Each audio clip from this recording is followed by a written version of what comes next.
Using analog multimeter, saan nga ba ginagamit ang AC volts or alternating current voltage?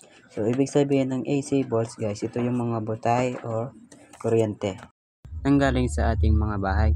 So, madaling salita, lahat ng mga commercial building ay may AC volts ang binibigay na voltahe. Depende na yan, merong 220, 240, 440 volts. So, magkakaroon naman tayo ng pagtetesting sa AC voltage. Dito naman tayo mag-select ng ating range selector na AC volts. Meron din yang 1000 volts, 250, 50, at 10 volts. Depende na sa range na iyong susukatin.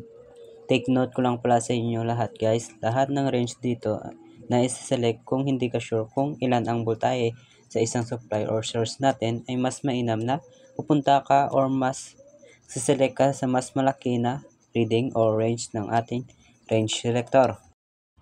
For example, itong outlet natin sa bahay ay meron niyang 230, 220, 240 or depende na sa volt. So dito tayo sa mas malaki, hindi dito sa 50, hindi dito tayo sa 250 na range niya para hindi masira yung ating analog multimeter. So, mag-check na tayo ng outlet natin sa bahay.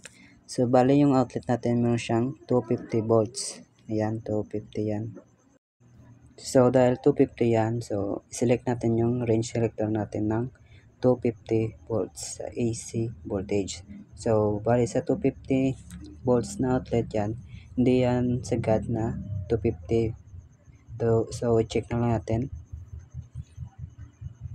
So, meron siyang actual reading na, may reading siya na 225, 230, 235 actual reading ng ating outlet sa bahay. So, ganyan na po gumamit ng AC voltage sa analog multimeter.